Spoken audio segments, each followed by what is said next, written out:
lot of things that we can do to try to help people be okay. And I'll talk about some of that as we go through. But you guys are the ones I worry about. And I'm not just saying that because I'm in a family group right now. It's a brutal thing to deal with. Unless you figure out a way to wrap your mind around this and how am I going to approach this moving forward as a family member, it's most dangerous to you. And we'll talk about that tonight. I'm trying to figure out what the problem might be with this. Just give me a second to mess around with my computer and act like I know what I'm doing. Have you ever seen anybody like when the car wouldn't run and they would just open the hood and look at the engine? That's kind of what I'm doing right now. Touch some wires. Actually, I think I might be onto something here. Kick the tires. There you go. Kick the tires, put oil in, all that kind of stuff. What is going on here? Sometimes the gas. It's not a guess. Reboot it, yeah. Very weird. We're not allowed to just turn it off and back on. Yeah, or hit it twice. Bear with me, guys. I apologize. Let's see what we got going on here.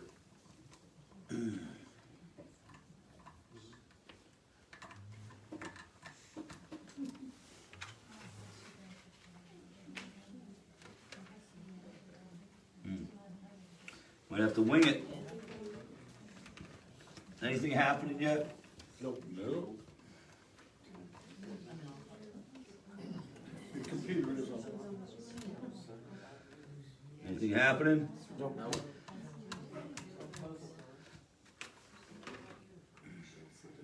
You've got to be freaking kidding me. Wait a minute. I might be onto something here. Let's see what this is.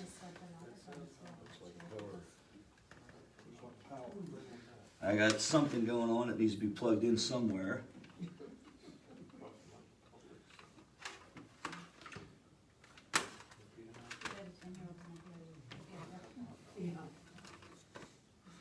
Are there any young people in the house? What do young people know, Carol? Rich, does it have anything to do with the cable that's on the table? It has nothing to do with that. It has something to do with me. Yeah, I think I might be figuring it out. Come on, baby.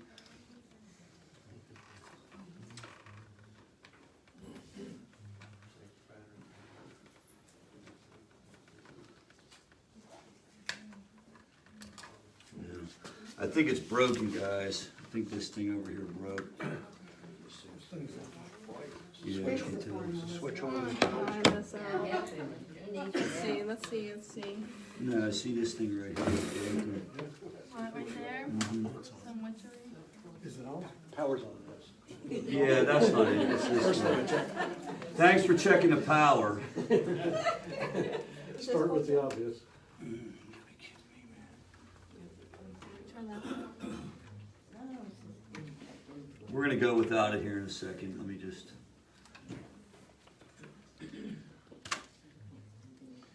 You can tell right here it's broke. Somebody broke my freaking PowerPoint. Do you want another power strip? No, it's all right. That's not what it is. It's the connector to it. So we're going to go without the PowerPoint. How about that? Is there a, can you run? There's a way that it goes into this system, and then it comes up on the screens, and the power to that system is broken. You can see. Bypass, it's straight. You can go straight to the. I can probably do that with one screen. Great idea. Let's do that, and then we'll at least have something to work off. So, new people sit on which side of the room? What's that? I said new people sit on which side of the room? That's all right.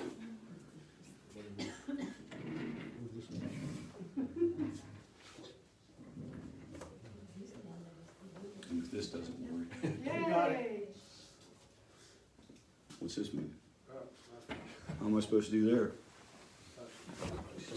Just hit yes.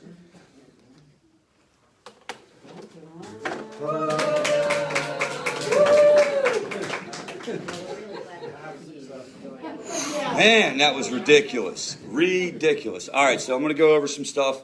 I'll pull the PowerPoint up so we can at the very least talk about the basics of substance use disorder. You know, so I've been thinking a lot about identifying who has a problem and dealing with, you guys have heard terms like denial, right? How many people, show of hands? Not, these are all terms that are thrown around, and they're not really, really accurate as to what a person is dealing with. So denial is somebody what? Has a problem, and they don't think they have a problem? Is that how you guys would, how would you describe denial? Anybody shout it out? They don't want to admit it. So is it that they don't have a problem, or they know they have a problem, but they just don't want to say they have a problem? And I think that it's probably closer to that part of it. I will tell you that, especially with situations that we're dealing with at Favor Greenville, it's going to be very, very rare that we come across somebody who absolutely is like, this isn't a problem. It's going to be more like, it's a problem, but I don't want to do anything about it. It's a problem, but I don't really want people to know it's a problem. This one wouldn't be common. This one wouldn't be uncommon. It's a problem, but it's not as serious as everybody thinks it is. Whereas denial in the classic sense is literally, I don't know it's a problem. I do not recognize this as an issue. So you're not really dealing with denial in your loved ones. You're dealing with resistance to change. You're dealing with this idea of, in my mind, the pros still outweigh the cons, and I don't have enough motivation to really want to make a change in these areas. And then you're dealing with all the other things that go on with the human condition and with the brain that make it harder for a person to make a change. But we want to really pull back from this, some of the stuff we've heard along the way, and be real realistic. People use substances at many different levels, in many different ways, and sometimes problematically, sometimes not problematically, and none of us know for sure that like Rich is addicted versus George is not addicted, and Joe is addicted, and Sally's not addicted. And it really isn't about the label. What is it really about? The person. It's about the person, but what's the most important thing to everybody involved?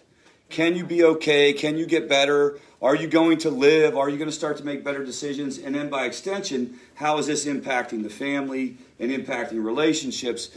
And who cares what you call it? At the end of the day, I don't care whether you call it addiction or you call it dependency or you call it substance use disorder. It doesn't matter. It's not going well. This stuff, you're putting it in your body, and it's not affecting your life in a positive direction. So what do you want to do about it? That's how we want to think about it at Favor. And that's strategic in several different ways. One way is, I believe that's more accurate. That's a more appropriate way to talk about it. But the second thing is, it also makes it easier to talk about. Because then you're not trying to convince anybody of anything. You're not arguing with anybody on whether or not they have a problem. You're simply saying things like, I'm just not down with this, man. Okay, fine. You're not an addict. You're not an alcoholic. Fine. You're not like those people. But you're still not going to drive the car hammered. You're still not going to live at the house and be abusive. Do you get this? It's like, really, what are the behaviors that you want to see different as a family member? And try to avoid the debate and the trap that comes with the specifics. There's an idea that a person has to admit that they have a problem in order to get better. That's not true. There's nothing, that's not substantiated. There's no truth to that. I know many people who have admitted that they've had a problem for many, many years and have never, ever changed. You get it? I mean, I know actually like more people who've done that than have changed. It's pretty easy to say, I'm an addict. It's actually not that hard to say, especially when it's, I'm an addict and I'm going to continue to do it. Or I'm an addict and I'm going to continue to, mess around with it occasionally. The important thing is, are you making any changes? Are you taking any steps towards a better life? Does that make sense? Yeah, wanting it is different than admitting that I'm addicted, but it's okay. But wanting not to be addicted. So desire to change, right? And you could think about it as, yeah, because here's another thing. You could literally be 100% committed to the idea that you're addicted but have no desire to change. You could see people who would say things like, I'm just going to live like this the rest of my life.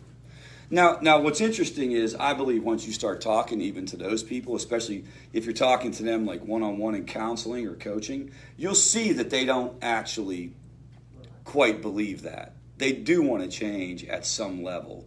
It's just they also don't want to say it out loud. My son-in-law was like that. He didn't want anybody to know. Yeah, and one of the reasons so it's interesting. You know, I don't get to do this group as much as I used to because of my travel schedule. By the way, remind me to tell you all about being at the Pentagon last Monday. It's a fantastic experience, and it was weird. I got to talk about it because I want to make sure that like I get it out because I think I might have been traumatized from it. But anyway, you know, this idea of I have a problem, I want to get better, I don't want to get better, I'm never going to do this again. You don't understand, it'll be different this time. Have you ever been told that before? When somebody looks at you and says, that's it, I'll never do it again, do you believe them? No. Do you think that they're willfully lying to you? Like, what's your take on what, first of all, by show of hands, have you ever had that happen? The rest of you that didn't, it's coming. It's kind of like right out of the addiction playbook, you know? And the thing is that most of the time when people tell you that, they're telling you the truth. Yeah. Would you buy that? Yeah, I think they mean it. In the moment, do you mean it? At that time. See, I'm clean. I haven't taken anything. I haven't done drugs. Been doing great for, you know, a period of time. I pick back up. I screw up. Family member finds out, confronts it, and I look at them and say, "That you don't understand. I'm not doing it again. I'm sorry. I'm never going to do that again." They probably do mean it. It gets labeled manipulation a lot, but in the moment, they probably do mean it. And for all kinds of different reasons, guys. Main reason is when it hits the fan and you say that stuff, you do mean it. The problem is, do you actually mean it 2 weeks later when everything's calmed down? Do you mean it like 6 months later when everything's calmed down? Do you get that part? As a family member, you have to figure out how to approach these things in a level way, no matter what's going on. If you get caught up in your loved one's response to any given situation, and you're waiting for them to say the right thing or do the right thing, first of all, they'll figure out that you're waiting for that, and they'll start saying the right thing. And really, that's not what it's about. And if you're waiting for them to do the right thing, you might get yourself in a situation where you're getting let down. It's how do you remain stable and sort of consistent through this process, no matter what's going on with your loved one. And again, for the record, that is really, really much, much easier said than done. Much easier said than done. Anybody have any comments on that part of the process, breaking through denial, confronting denial, whatever label we want to put on it? Anybody want to share anything about that in terms of their own personal experience? I can. Yes, go ahead. I've wanted to make a lot of changes for a long time, but I never wanted to make them today. I think that was like the most. So it's like in theory it makes sense, right? Well, it's like I always knew it was unsustainable, but it was just I'd always felt like I could just do it tomorrow or maybe 6 months. Like I'm fine right now. Yeah, I'll get to it. I'll eventually get there, right? And right now I don't need to do it. I think that's a very accurate way to say it. What else? Who else would share something related to this? That makes sense because when we first got her on the list to go somewhere, she kept saying, yeah, I'll go. And then all of a sudden she looked at me and she said, so next week, huh? Yeah. I mean, it was pure terror all over her. So what do you think's going on in a situation like that? Because that's relatively common. I will go get help. I will go to rehab. I will go do what I need to do next week. Or so I've done 200 plus interventions in my career. There was a period of time when that was the main thing that I was doing. And the most common response, it's not like you see on TV. You guys know, have you ever seen a TV show, Intervention? Yeah. It's an absolutely horrible show. I have no idea how it's even legal. It's absolutely, it's awful. Like, think about it for a minute. They follow people around with a camera while they're actively using, and you follow people that are in their most vulnerable state, and then you put it on TV, and then you have these interventions that are highly dramatic, right? The person storms off and runs down the street, and then the interventionist runs along behind them, smokes a cigarette with them, and then they go off to rehab, and everybody lives happily ever after. It never goes down like that, guys. First of all, it's never even close to being that exciting. The main move is, I'll go next week. I'll go, let me think about it. Hers was put me on the list and I'll go. It could be that. Put me on the list and I'll go. Open-ended. Yeah. Did she go? Yeah. Isn't it, sometimes it's just to shut you up, get you off their back? Sometimes it's just to move it along, kick the can down the road. I'll deal with this later. And the other thing is, it's a conditioned response. It's, you sort of know I should say yes, so you do say yes. It's not necessarily honestly reflected upon, and you think maybe you don't have any other option, so you say yes. It could be all of the above. We also have to be honest about this idea. It's not all about getting anybody into treatment anyway.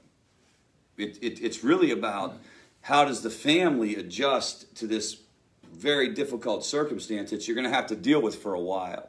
Yes, ma'am. I was gonna say, because how do you intervene like that, and kind of like the show, when, you know, it's really, the person's agreeing that they need the help, quote, quote, or next week, when they're the ones that need the help, they need to want it for it to actually work. Does that make sense? So Pushing what they somebody need, yeah, you have to do figure it. out, and the question is like, so what do you do about this? What do you know that this is the reality, and you can't snap your fingers and convert somebody to the right way of thinking.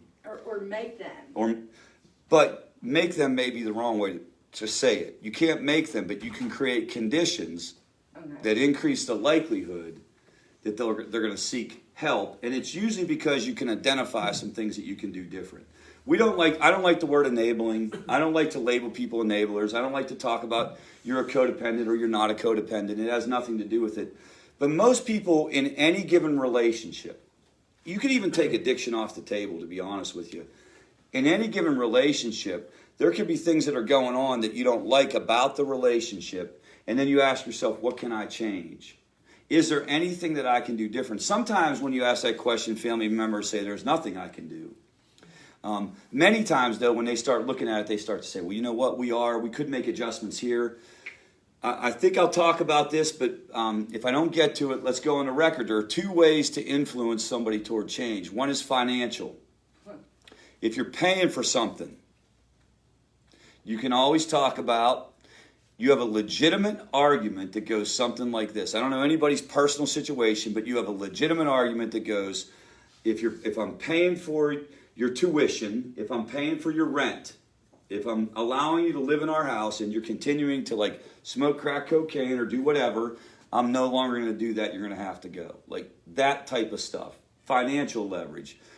Everybody knows, or a lot of people hear about financial leverage. The second thing that's just as effective is emotional leverage. You could say, I'm not going, this is the classic stuff that happened with me and my wife and happens with boyfriend, girlfriend. I'm not going to be with you.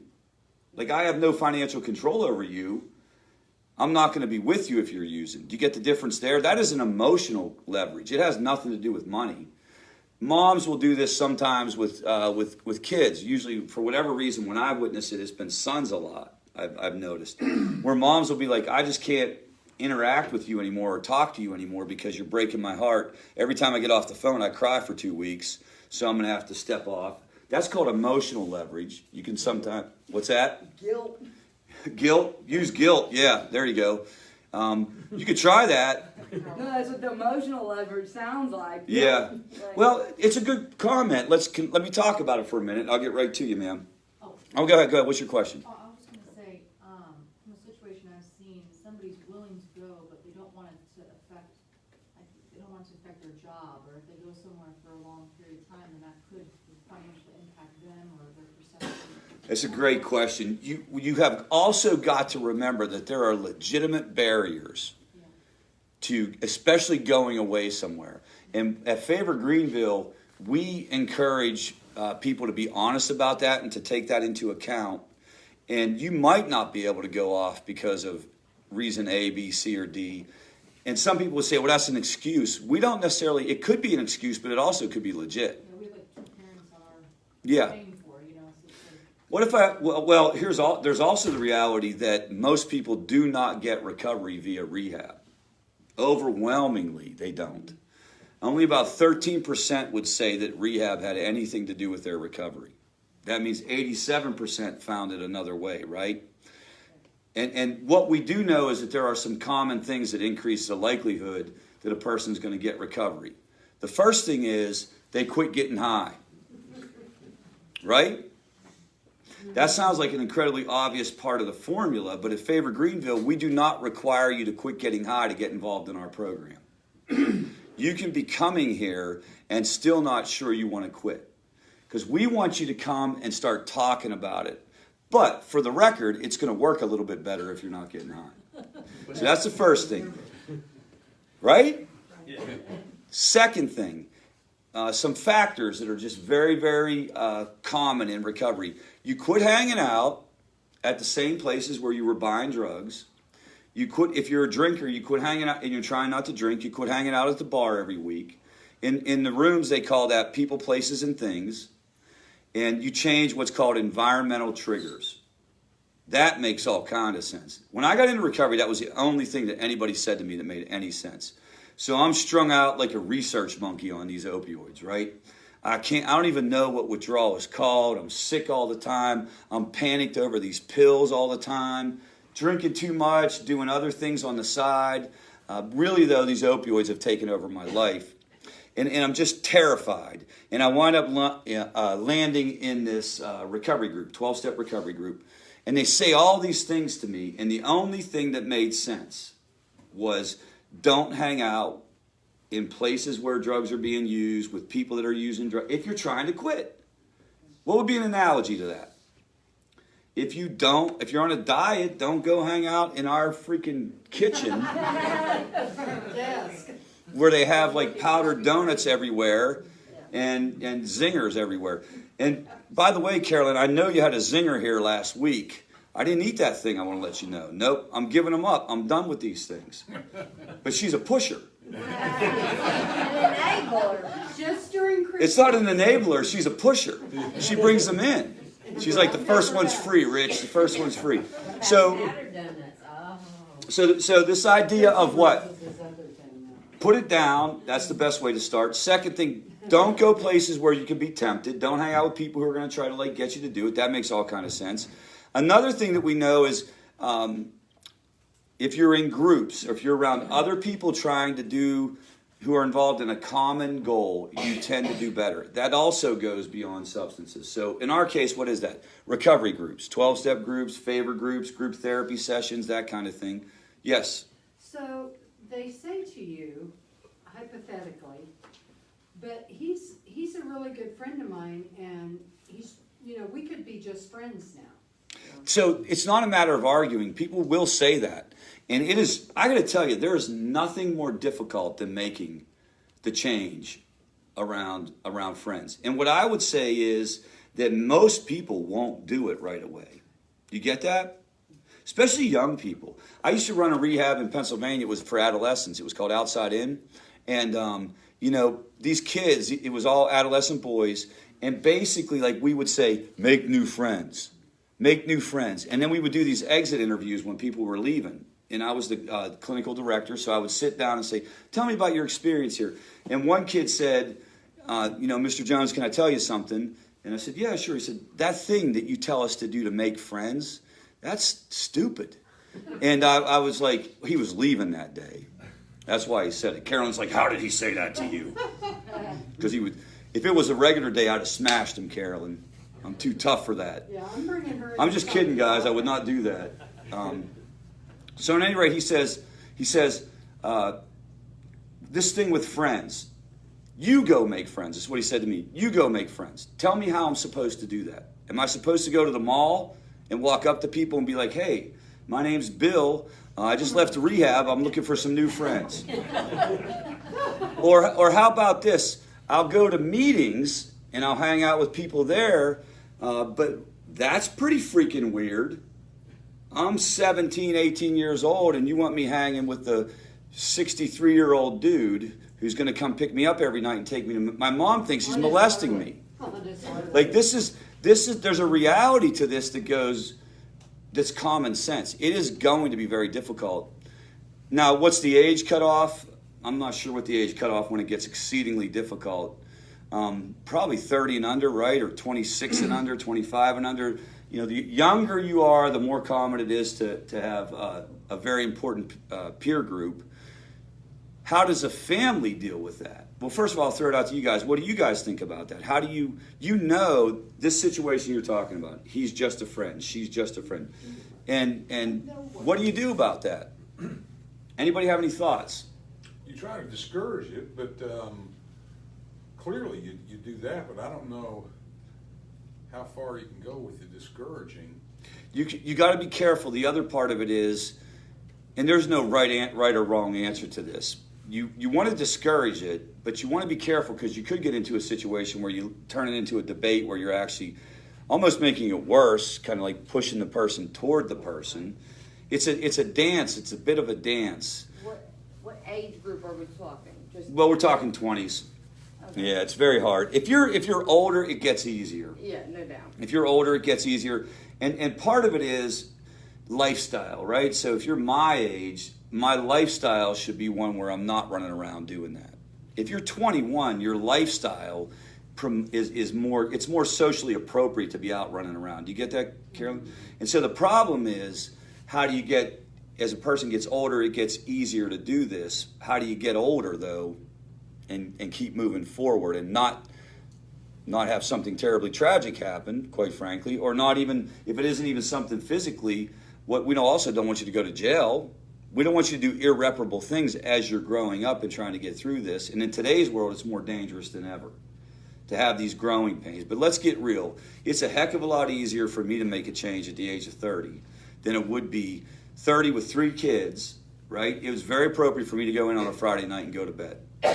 But if you're 22, you're just getting going at like 10:30, 11 o'clock at night, right? What does a family member do? Encourage, have conversations about it, try to step in where you can step in, try to make recommendations, but be really, really careful. Now, if the person, let's go back to like financial leverage versus emotional leverage and things, you could certainly set boundaries if you have any influence over the person. Do you guys get that part? If you have any control and you're certain that this person that they're hanging out with is bad news, you might want to say, you can't use our car if you're going to go over there. You know what I mean? You might want to search. Part of it is, how serious do you think it is and how dangerous is it? Yeah, we were probably too strong the first time because I said if you go with that person, you have to B-test when you come home. Yeah. She just didn't come home. Yeah, and I think this is so difficult because I can stand up here and tell you what the textbook would tell you to do. No, if she goes, you cut her off. But come on, man, she's what, 19, 20? I don't recommend that. You're going to have to dance with that, and you got to hope that she can stay involved with some other supports where she can talk to people about that. Well, and I think that was the good thing about this time versus last time, if you will. She made a couple of really good friends here, and she's actually maintaining that. You got to hope that because have you guys ever noticed this, especially where kids, this is more kids than it is spouses. Kids will tend to listen to other people more than they will you in these situations. Like, I could tell your son or daughter the same thing you told them, and they're going to listen to me, but they're not necessarily going to listen to you.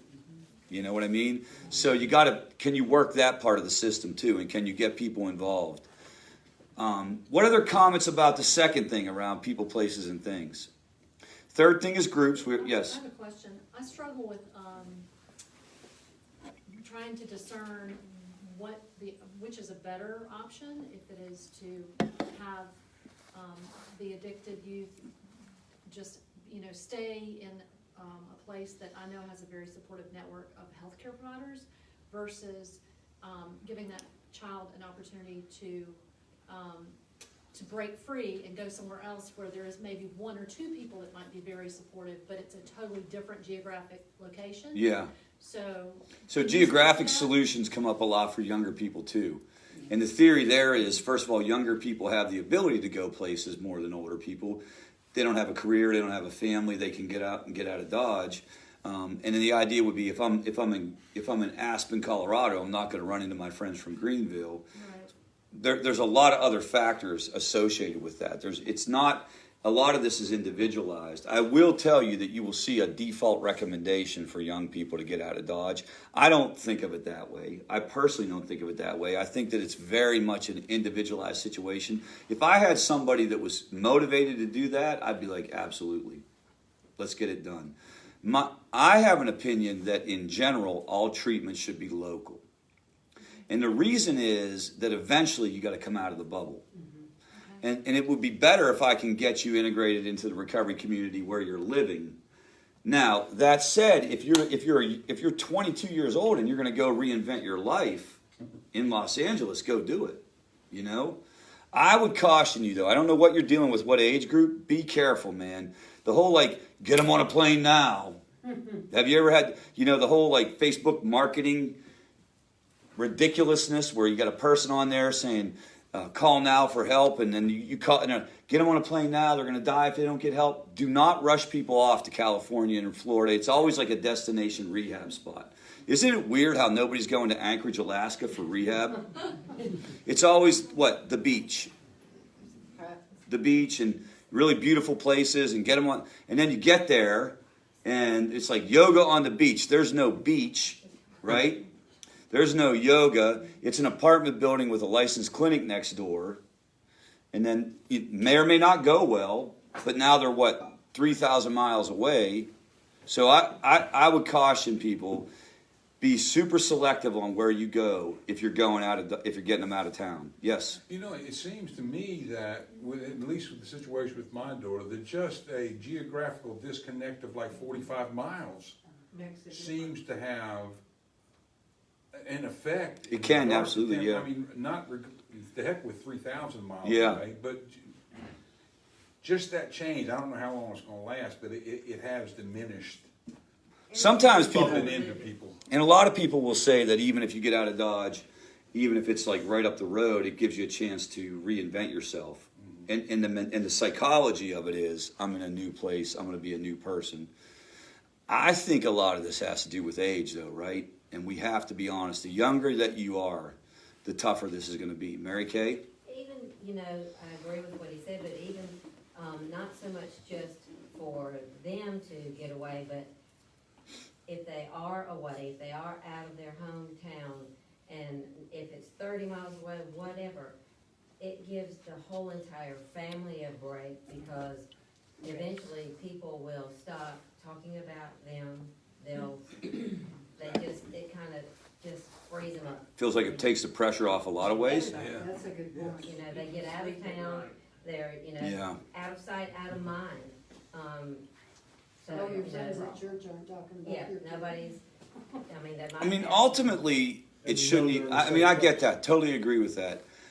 Ultimately, though, part of this is we got to get to a point as a society and as a community where, we understand the reality. So I have this slide up here because you guys know me. I'm always preaching about there are people who become addicted. This includes cigarettes and tobacco, by the way. So about 16% of Americans are addicted to something in the classic sense. Compulsive use despite clear consequences, can't quit thinking about it, doing it against their own free will, that kind of stuff. A lot of people fall into this other category of risky use. And we don't know exactly where people are and do they need to get rushed off and where do they need to go and how intense does their program need to be. If we could find ways to keep people alive, right, and to keep people in the recovery process, a lot of this gets worked out over time. You're always going to need a respite. The family is always going to need a respite as well. Do you understand that part? There's a reality to it. That I was saying this today to the staff. They were talking about trying to find this rehab for the person, and we started to kind of joke about the perfect rehab, right? Where we know we're going to send so-and-so, and when they get there, it's perfectly made for rich. It's made for left-handed people that are 6'2", have a history of trauma, right? And are workaholics. It's perfectly made for rich.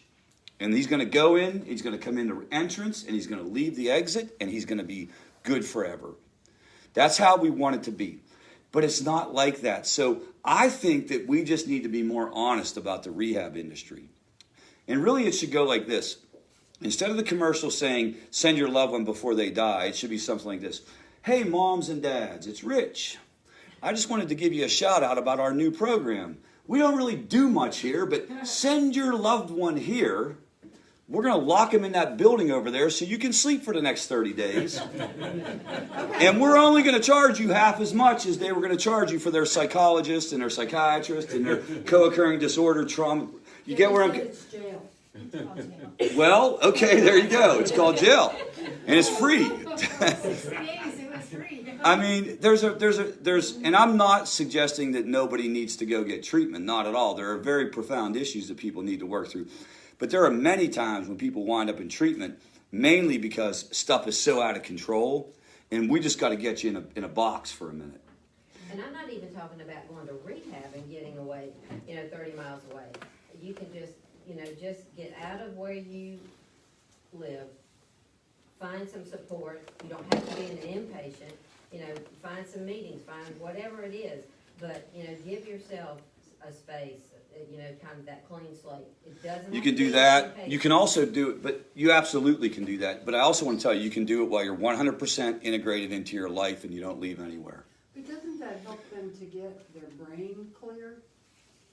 Well, part of this is always going to come down to the individual person's motivations and actions in any given moment. So you want to play the odds, right? You want to play the odds, and you want to ask yourself questions like, should I promote my loved one leaving town? What would be the factors? Age. Is it going to screw everything up? Are they going to lose their job? Are they going to lose their family if they leave? Like all these factors. And then everything being equal, they go ahead and go. Do you get it? But be real with your eyes wide open. Especially like what about the addiction? How heavy is it? Is it just frequent use or is it daily? This part here is tough, right? Risky use looks a lot like addiction. Addiction involves a brain change. It involves something a little more profound. And one of the reasons why people would say go to rehab would be more about, because you got to go there where we can treat you and get you medically stabilized, because this has become something different. Yes, sir. I think with treatment, it's not really people think you're gonna send someone there and it's gonna fix them, and I feel like it's more about getting them in the right mentality to fix themselves. Give them a fighting chance to get better. Give them a chance to you cannot run a marathon if you have have a broken leg. You have to go get a splint first, but it's not, ultimately you're still gonna have to go get in shape, but this gives you a fighting chance to get it right. And to find out if it is more a mental disease, you know what I mean, more on that level or something else. Diagnostic. So what I believe is we really have no clue what's going on with most people. I do want to let you know that. We only know about 1% of the human brain. And when people talk with too much authority around what's going on, you got to be careful. Because the truth is, it is not like other disorders or other diseases where we can point at it and we can say, you have a broken leg and we know, look, it's fractured right here. We know you have this. Everything we're talking about is more theoretical in nature. Now, I'm going to show you some pictures of the brain that suggest that there are some changes. But in general, guys, we don't understand how the human brain works. Beyond addiction, do you get this? Just pretend it's related to anything. We don't even really understand things like where do personalities come from and what is this thing called consciousness. And so what do? We make up theories on what we think is going on. And like all aspects of medicine, we take the most cautious approach. So what we do is we don't tell people, go keep using, you're okay. We tell people, here, the safest thing is to do, let's get you better. But the difference between me and a lot of people is you could go to a lot of people that will tell you, I know exactly what's going on with your loved one and I know exactly what you should do. That is not what I do. Because anybody who says that is, first of all, a very arrogant person to talk like that. And the second thing is it's just not accurate. You could line up 10 different people, you could line up 10 different addicts, and there'd be 10 different approaches on these folks. Have had some reason that got them there. It might not be as far as brain mapping like Dr. Daniel Amen does and stuff, but something has happened a lot of times. Yeah, so you can get into that, and I don't have it up here tonight, but I have another slide that talks about there's 3 primary explanations or recommendations around what happens and why are some people more susceptible than others and that kind of thing. The first thing is, and I should have put this up, but just let me talk through it. So the idea is literally, some people are born with less dopamine receptors in their brains. Dopamine is the pleasure neurotransmitter that allows us to feel okay in any given moment, and some people are simply born with less dopamine transmitters. Have you ever heard of ADHD? There's a theory that that's what causes ADHD. That's why people can't sit still. They're always looking for the next shiny objects because they just got to have something going on, man. Whereas other people can go and they're fine. We're good to go. I can enjoy myself. It's a sunny day. But the person who has ADHD and other impulsive issues, what? Like, what's next? They're also the people that are going to jump off of high cliffs into shallow bodies of water and drive 150 miles per hour on 85 and do all the risky things. That's one group. The second group is trauma.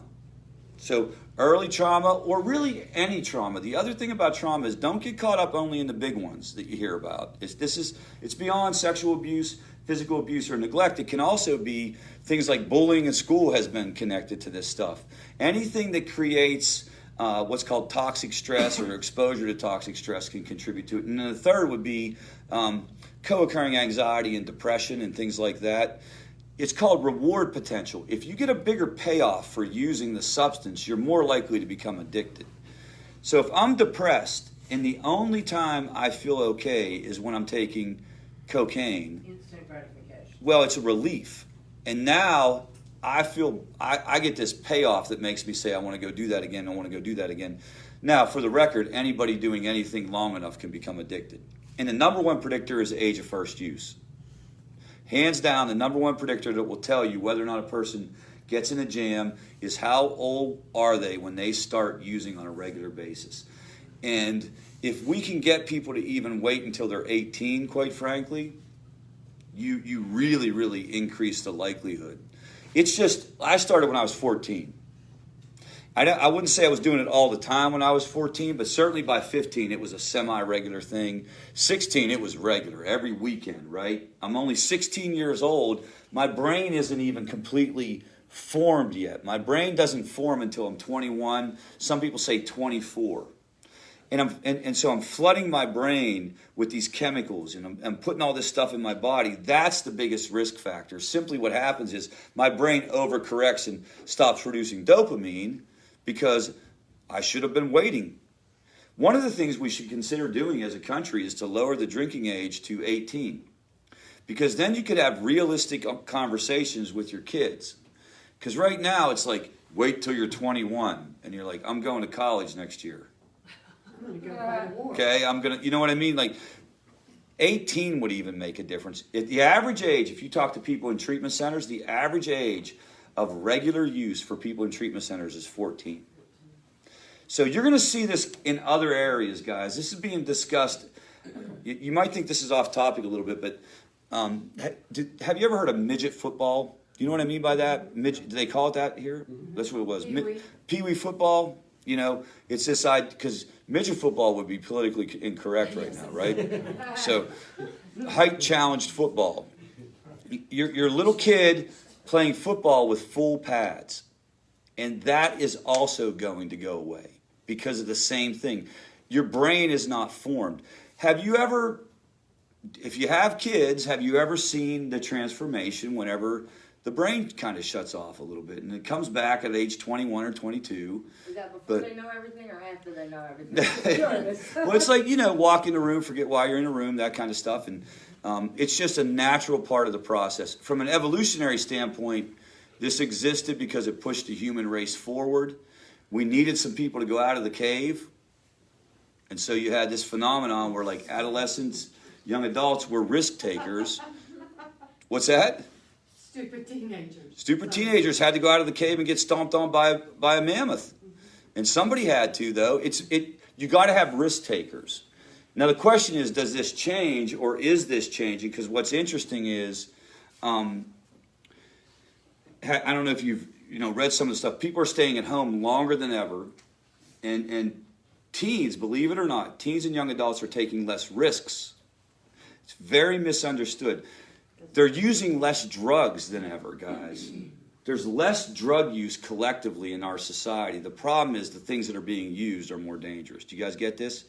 If you look at the numbers, there's actually a declining use of drugs overall, but there's still a group that's going to do it, and the problem is it's now got fentanyl and carfentanil in it. And literally, you would see a period of time right now in America where it would be one of the most stable generations if it wasn't for these crazy, freaking monstrous Frankenstein drugs. And the reason is, kids tend to be becoming a little bit more cautious, believe it or not, but more anxious. Anybody want to think why are they more? How do those two things go together? Yes. Well, from my perspective, as someone who's like 20 still, it seems like our parents and my parents' parents might have had like, an easier time on average to like make it in this kind of a world. Like, say you don't go to college, I mean, there's really not many good career paths at that point. Or at least it's perceived that way, right? Well, I mean, It could be that way too, yeah. in like the 60s or the 70s, you could not go to college and maybe you get a factory job that has a pension, that has benefits, Yeah. making a good salary, like, and then, you know, my age, we're like, it's different. Yeah. So there's this idea of like hyper competitivism, and I better get my act right. Even though it's not actually the case. Now there are more opportunities. Just to, to dispute the like relax on this. There are actually more opportunities to earn what are called badges that'll get you jobs than ever before. Back in the day, it was really you got to go to the factory if you don't want to go to college. But now there's all kinds of stuff like computer-aided drafting. All these other different kind of like. My industry has a badge now that people can get a job. It's called recovery coach. That never existed. I would not be standing up here with any of the degrees I have if I didn't have to go back and get them. But the perception is that if you don't go to Harvard and graduate with a 4.0, you are going to live destitute. It's funny, man. So I get this running joke with one of my really good friends, and he's the CEO of ScanSource, and he left Clemson early. But he runs a $4 billion tech company. And so I will jokingly say to him, hey, Mike, when are you going back and getting your degree? Right? I want you to get your degree so you can make something of yourself, right? Do you get it? Like Bill Gates. Like, do you think Bill Gates cares whether? But we have conditioned young people to think that they have to go to college and they have to attain certain stuff. And parents are just as guilty as anyone because we're competitive with each other about it. Well, I'm not, but I mean, you can be competitive with that. Because like, hey man, did you see, man, my kid got a scholarship to Harvard. He's going to be captain of the Chinese checkers team, man. I'm super proud. Booyah. I'm kidding about that. There is no such thing as. Yes. Yeah, I go ahead. go back a little bit, because I actually had a phone call today. Will Favor ever branch out like to going into the junior highs or middle schools and high schools and talking to these kids? Yes, and we have tried to do that, and we will continue to do There that. was a program for younger. Yeah, and we absolutely will. It's not. We're not big on the. I'm trying to pull up a social media thing here that I have. I have to look around. We're not big on the prevention vibe, like the just don't do drug thing. So we'd have to figure that out on how to do that. I'm not going to go in there and do those presentations on this is what this drug is and this is what it's going to do to you, because I actually know what it's like. The kids that you're trying to reach are looking at those pictures and saying, I wonder what that does. So what you have is, in any given school, you have three groups of people. One is rule followers. They're kind of doing the right thing, sort of no matter what. They're probably not going to do drugs anyway. The second group is, these are people that can be swayed. So they were on the fence and you're giving them, and then there's a group that it doesn't matter what you say or what you do, it's a prevention-resistant group. It's just what? I'm bulletproof, it doesn't apply to me, that's everyone else.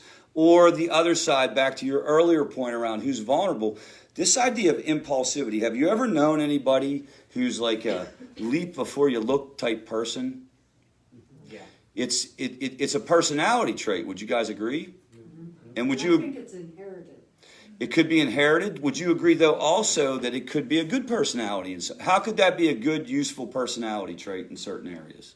Mary Kay? A long time ago, I went to speak to someone when my child was young, and ADD was just being discussed. It was just a thing. Like ADD was not an available condition when I was in school. Right.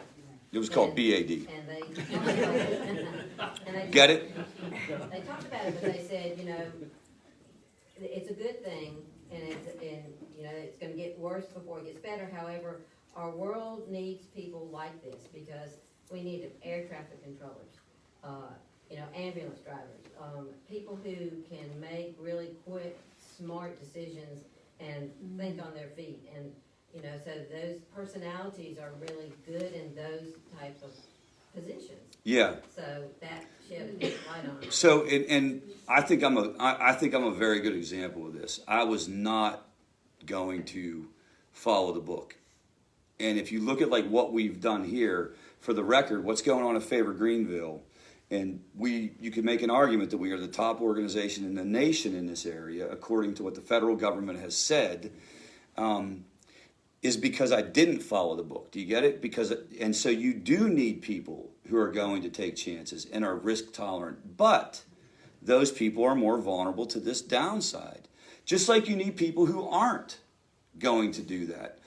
But there are probably things that group is more vulnerable to as well, right? That it's kind of a give and take. What we have to be careful of is how do we approach each individual different person? What's going to work for somebody in any given situation? If you go back to this idea of self-medicating or dual diagnosis, somebody who's really, really hyped up and impulsive needs a different approach than somebody who's very, very depressed. There are two different issues going on there for that person. I was tailor-made for recovery, just absolutely set up for it. Anyone want to take a guess why? It was perfect for me. Do you have both in your environment? So, yeah, what were you going to say? I said, do you have both characteristics? It was perfect for me because think about what you do when you're in recovery. You go to meetings and you're around a bunch of other people. I love being around people. What's the second thing? You talk about yourself. I love talking about myself, right? So, and what's the third thing? After you have enough time, what do you get to do? Tell other people what to do. So I love telling other people what to do. I mean, it was like made for me, right? But what if I was depressed? Or what if I had social anxiety or social phobia and I didn't want to be around other people? Would it be harder for me to integrate into the group? And as a society, should we be trying to figure that out and meeting people where they're at and kind of, this is the dilemma that your loved ones fall into when they start to try to work this out. Favor Greenville, we try to do that to a certain extent. We don't even do it as much here as we want to. We want to move toward even a much more individualized program here. Flip side of that is, I had more vulnerabilities than the person who was depressed trying to get recovery. What was I more vulnerable to than maybe the depressed person? Yes? I've been in recovery, not for like just that, but like treatment of some kind, inpatient for like 4 times, and every time I've seen at least like 2 people form some kind of like relationship. Oh, inside and like. Yeah. So you mean like boyfriend girlfriend type stuff? Yeah. And Yeah. It always like everyone can just say. So if you're an extrovert and you're more likely you could fall into those type of relationships. By the way, I quit telling people not to get in relationships the first year because I've given that advice 1,000 times and I've never had it followed ever. Like it's like, okay, thank you for that, Rich. I'm asking her out, immediately. And also, I'm also more vulnerable early on to what? Go back to the wedding or go to the sports bar or go out with my old buddies because I'm drawn to that. Whereas the depressed person is less likely to do that because they want to socially isolate. So everybody comes with different vulnerabilities. I'm trying to find, I have a presentation on social media because I believe it's part of the problem with this whole process, definitely with younger people, but I would argue all ages are impacted by this because if we believe that people use substances to deal with bad feelings, if that's just something we can all agree is part of the problem, social media creates more negative feelings than it does positive feelings. Because what it capitalizes on the natural human tendency to compare ourselves to other people. We're designed to measure ourselves up to other people. You literally can't help it. It's what kept us alive. It kept us together in groups. I had to know where I stood in the group because that's how I was included in the group. If I was a loner back in the day, that wasn't a good thing, right? What happened to loners back in the day? Well, you got eaten and stuff, right? Or stolen, or it wasn't safe. You wanted to be part of the group, so you always need to know who was in charge. Now, you guys, I don't know if we've talked about this in here, but how many people remember middle school? So middle school sucks, right? Absolutely should be outlawed. Junior high. Junior high is what they called it up north. Junior high is an absolutely horrible thing. It's when kids realize that certain kids are cool, certain clothes are cool. It's when you start sitting at certain lunch tables, right? I talked about Doug Pletcher whenever I had a zit right here, right? This little freaking zit, and we were at the lunch table, and he's like, "Oh, you got pizza on your face right here, dude." And I'm like, "No, man, no." He's like, "You got pizza?" I'm like, "No, no." He's like, "Oh, it's a zit, dude." And it was like a half a day of misery, right? Everybody like cracking on me. Everybody saying this and saying that. You can tell I can still remember it. Now, what happened though at the end of the day? I went home. Nobody talked about it. I literally didn't even have a phone that people could check in on me. They could call me on the landline, I guess. But I'm going to really kind of go home and do my thing, check out, and maybe I'll have to come back and deal with it again. But today, everything is broadcast. I know exactly how cool I am and where I stand at any given moment. How about this thing that people do, and some people call it fear of missing out, FOMO, but it's really fear of being left out, and it's a super cruel thing. And girls are really, really bad at it. Boys tend to act their aggression out physically. Girls tend to like, just psychological warfare, right? So it's like, I'm not going to invite you to the party, all right? And not only am I not going to invite you to the party, I'm going to post picture after picture about how great the party was, so that you can see you weren't invited to the party. Oh, Rich, well, they're not doing it for that reason. Oh, yes, they are. Oh, yes, they are. They're doing it. They want you to know. And so you carry that around. That is even under the best of conditions, whether you have a mental health issue or a substance use issue. You're walking around with that frustration, that anxiety. I am telling you, it is so real. I can tell you how diabolical it is. The Silicon Valley parents, so like Zuckerberg's parents, and I'm on Facebook right now, Mark Zuckerberg, and you can I'm going to get shut down by the Zuck, right? It's 7:30, yeah. Yeah, so they will not let their own kids on social media. The people who created social media will not allow their children on social media because they know that it's designed to hook you in. It's called intermittent reinforcement. Now, all of that, what does that have to do with families and what does it have to do with substance use? It all contributes, especially if you're dealing with a younger person. And when I say younger, I don't even mean just a teenager. You could say anybody, certainly 26 and under, maybe even 30 and under. I think it affects all of us. It affects me.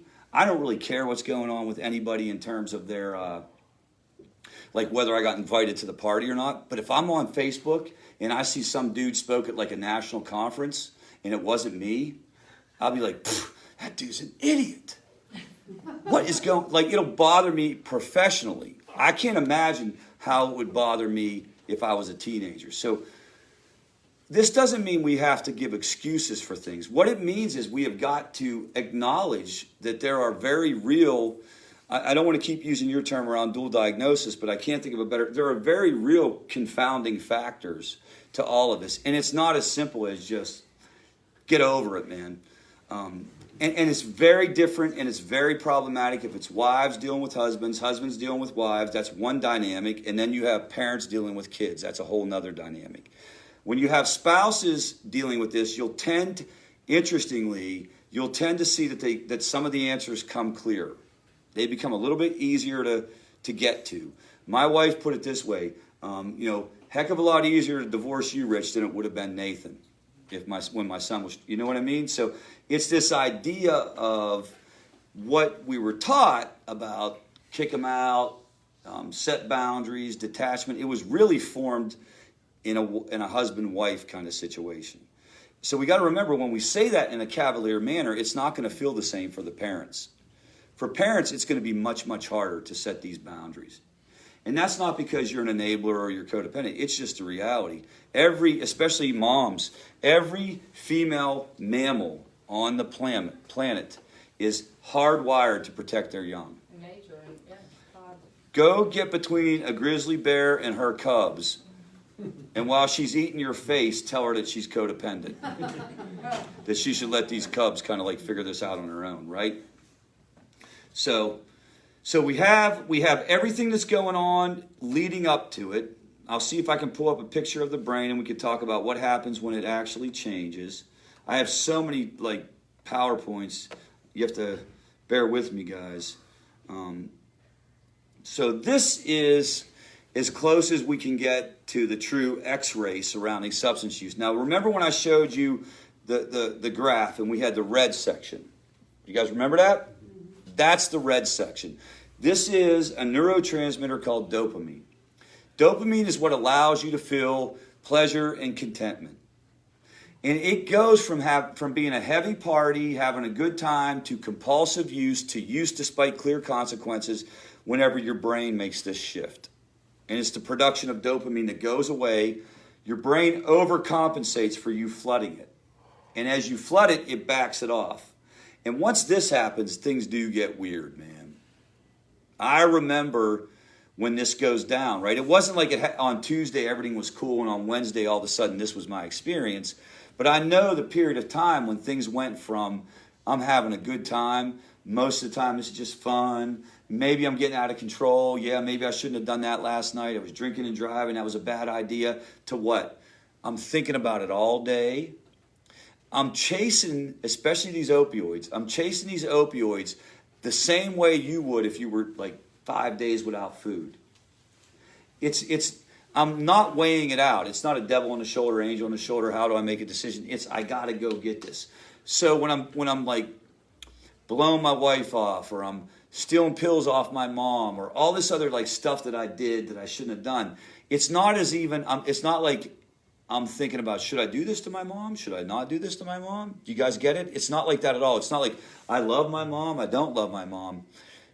It's literally like you're boom. Mom don't matter, mom's not there. Yeah, and it's not even, you don't even really, yeah, that's exactly right. And sometimes I don't even want to say it's not even like mom doesn't matter, because maybe if I would have considered mom, it would have mattered. But when you're in this state of mind and you're chasing a substance at the same level as somebody who's starving to death might chase food, and understand that's what's going on because it's affecting the same exact part of your brain. That is what's called addiction, guys. And that's the difference between risky use, going out a little bit too hard. This is why rehabs exist, detoxes exist. This is why long-term therapeutic communities exist. This is why people say go to a meeting every single day for the rest of your life. Now, I'm not saying you have to do all that. What I'm saying is this is the explanation, because it's beyond, hey, come on, man, you got out of control last night, knock it off. Do you guys get that? The problem is, how do you tell the difference? How do you tell the difference? Now, what I would say is many times it becomes crystal clear. Agreed? Yes. Yeah. So let's talk about some of those times when it's crystal clear. For the record, there is no such thing as recreational heroin use. I mean, I guess technically there is. You know, I'm not saying every single person that uses heroin is hopelessly addicted, but in our world, the way things currently stand, you're not likely to be invited out to happy hour at the trap house. Agreed? Agreed. You know, so substances have something to do with it. The amount of the substance has something to do with it. Alcohol, for example. At what point in time does it move? That's a really tough one to judge, right? Because it's legal, it's everywhere, acceptable, promoted actually, if you think about it. When does it cross the line? That gets a little hairy. Would you guys agree? You know, I'm going to show you criteria and stuff. We have criteria, but we can't look at a person's brain and tell when. You probably could if insurance wanted to. Like, this is a highly expensive thing. It's called a PET scan. You know, I think it would be fascinating to have that be a routine part of practice. You know, I joke in here, we should get one of these at Favor. Well, what I was thinking was, here's what you could do. You could get like a broken one, right? And you could just put people through and show them all the same picture. Yeah, it'd be like, oh, man, got another one. No, man, got another one, you know. Should we have coffins stacked up? Yeah, so it's this is really, really like tough. You're never going to get people. This is why you can't pull back somebody's brain and see what's going down. But any questions about this and what's going down with this? let me see if I have the graphic on. Yeah, so here it is. Let me see. We'll go over here. This is your point. Normal, quote unquote normal. I'm not sure what that is, but let's just say the person who can experience life generally and be content. No trauma, no depression, no, deficiencies around dopamine, doing life. This doesn't mean that they're super giddy every day, but they're not in that state, okay? This is me. I'm at an 8. I'm not at a 10. And I'm at an 8 because I experienced early childhood trauma in my home growing up. I was a victim of domestic violence or whatever you want to call it. My father was off the chain, so it was a war zone in my house. So that depletes dopamine. Also, I believe I was born, I'm a pretty impulsive person. I'm a pretty unsettled person. I'm a pretty anxious person. So I'm walking around at an 8. Now, when I'm 14 was the first time I took my drink. And the first drink I ever took was literally beer. Now, here's what I mean by beer. It was in a white can with a black label that said beer. There wasn't even a brand. It was called generic beer. So it was like 48 cents for 72 beers, right? And why did we get that? Well, because we were all 14. And the dude who bought it for us was, how do I want to say this? He was not the most productive member of society. Let's just put it that way. He was at a 3. Okay.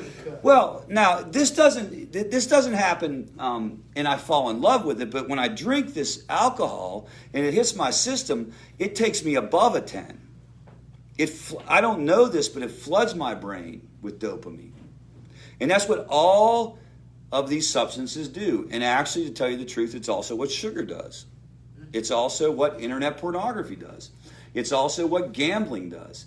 It's also what shopping does. You go, you get a hit. It's just when it's a chemical, it's a really intense hit. So now I got this. I'm like, wow, I didn't know I could feel that way. So what do? I want to go do that again. Maybe I go next weekend. Or maybe I don't go for another month. But eventually I go back and it keeps happening and keeps happening.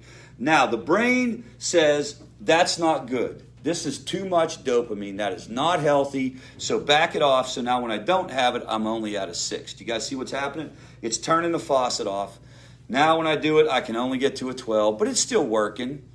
This is also probably where I'm trying some other stuff that are a little heavier if I can. Or if I'm an alcohol person, maybe I'm switching to other brands, doing what I can. But I'm still probably in a range where I can do something.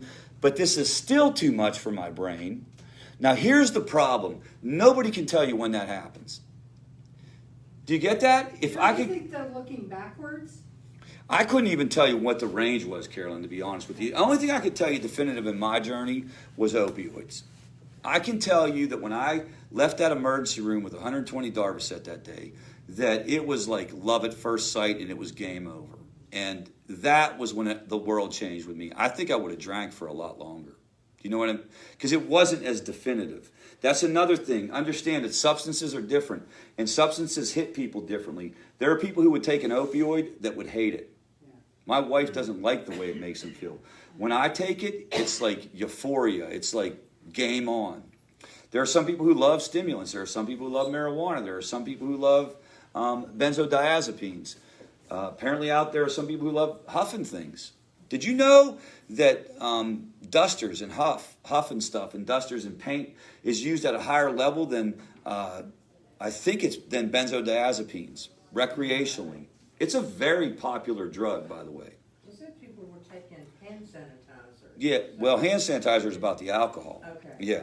So now this is still too much, and my brain backs me off again. So now I'm over here, and now I've crossed the line into something not good. And I'm desperate, right? And I'm miserable. And here's another thing. Think about this. Probably from here to here, I've made some people mad. Would you guys agree? Oh, yeah. So now my interpersonal relationships are falling apart because I've made some mistakes. I've done some stupid stuff. I've driven the kids drunk. So now everybody's pissed off at me, and I'm getting into this state where I don't even know, like, what is this, man? All I can do, and now I try, this is where it gets really bad. Now I try to do it and I can't even get the effect I want. Now I can't even get normal. And then I'm chasing it, and I'm chasing it, and I'm chasing it, and I'm chasing it. And that, guys, is addiction. This is the part. This is why people do the absolute insane things that you do when and you could be in and out of that at different phases in your life. You'll find people who put together great periods of time, and they'll be on the right side of recovery, if you will, for lack of a better term, and things get better. The good news is you do recover. It's not a permanent condition. There's an effect called kindling in any substance use or mental health issue. This is very important. It's not only specific to substance use, but anything that has to do with our brain. Every time we have a relapse or we go back out, it makes it more likely that it makes it easier to have another relapse and go back out. It's called kindling. It builds on itself. You guys, the kindling like firewood, right? You build it up, you get more. The more times it happens, the more likely it is to happen. So that's why people, as time goes by, if you mess around with this, you'll see like it's so much easier to become addicted the second time than it was the first time. Do you guys get that? People get that wrong. They say things like, if you take one drink, you're automatically going to drink all night. That's not what that means. It means it just makes your brain is primed to fall back into it. Do you guys understand where I'm coming from? Because this is totally misunderstood. And family members will freak out if somebody has gone a period of time without alcohol and all of a sudden they have a drink. They'll be like, oh my gosh, he's going to go back. Not necessarily. The reality of that is you're more vulnerable to go back, but please understand, one drink doesn't mean you're going automatically back to that. It just means you're more vulnerable if you've had this happen. And then again, that's what it looks like, okay? So that's what we're trying. But the problem is, since I can't tell the difference, if I got 20 people in the room, I can't tell the difference. I can't be like, if I say to a room full of people who are dealing with substance misuse, some of you probably aren't addicted. Or let's pretend that I say, statistics would tell us that only about 15% of you are addicted. That means there's 20 of you in here. That means 18 of you, aren't. All 20 of them are getting up and going out, right?